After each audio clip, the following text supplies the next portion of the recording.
Good morning, good morning, good morning. So I had went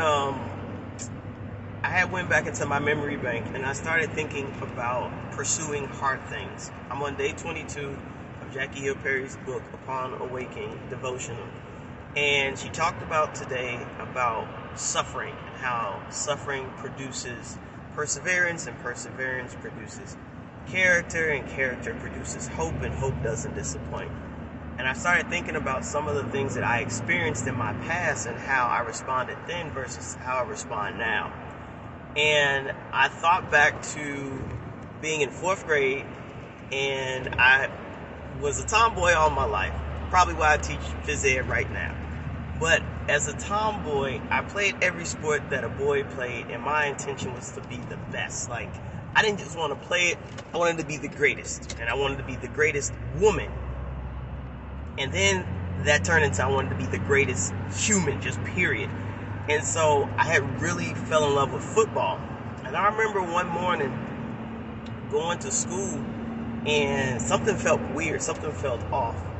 And I started feeling these sharp pains in my stomach, and I felt nauseous, and my face started like breaking out. And I was like, what is this? I don't understand. Oh my gosh, like, they poisoned me because they didn't want me to be the quarterback no more on the football team. And lo and behold, I was getting my menstrual cycle. And it was probably the worst experience in my mind, right? In my 9-year-old mind. All these new thoughts, all these new feelings, all these new emotions. And now this newness that is not great. It's throwing up. It's doubled over in pain from my cramps, and this is every month, right? And so I've been a geek for my whole life, so I'm like, but I have to go to school.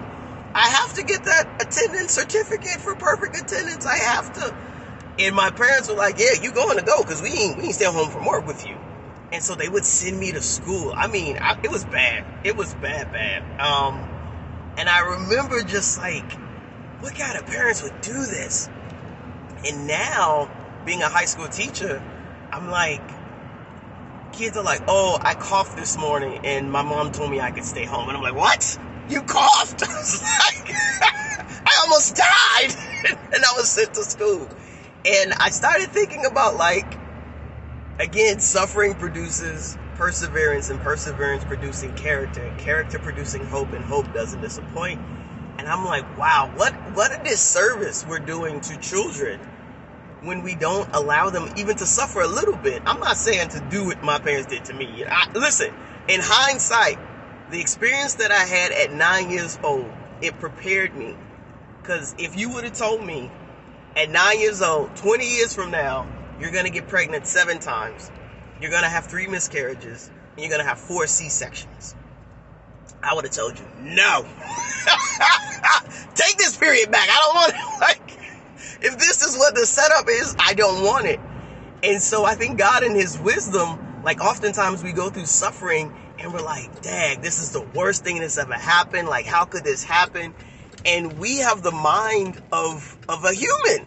We're not seeing the big picture. Like, if God didn't allow me to go through those horrible periods, I mean, they were horrible every month, I would not have had the wherewithal to endure miscarriages. I would not, because they ended up with a DNC, and I'm not going to go into the details of that, but it ain't fun. And then 4 C-sections for the pregnancies that were successful. So pretty much every time I got pregnant, I had a surgery. I couldn't have been, I was not, if you told me at 9, I'm not doing it. But that's not how God works. God works where he allows us to go through suffering so that we can produce that perseverance that's needed for the tough times. And so a lot of people I know right now, beginning of the year, you're reflecting on everything that's happened, on everything that you've been through. And some of you are like, yo, why did God allow me to go through that? I can't believe I'm still struggling with this.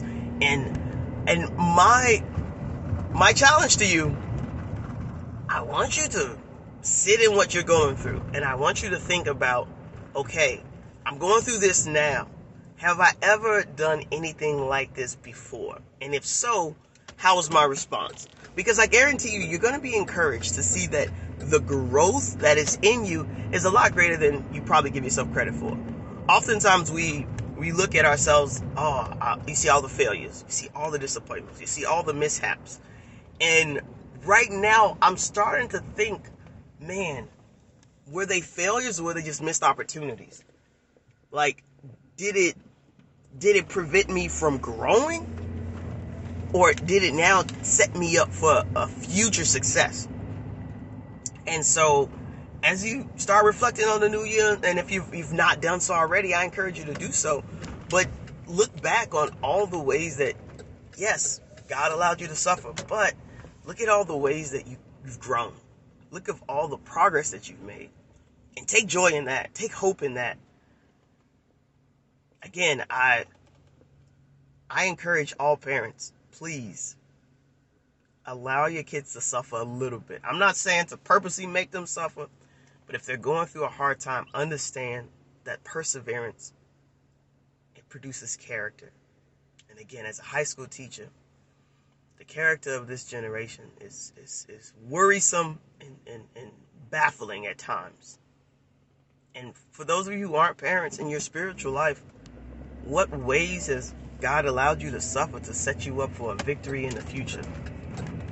I don't mean like, oh, that was nice, but like really figure out like, wow, my response to when this happened before or a situation like it was totally different.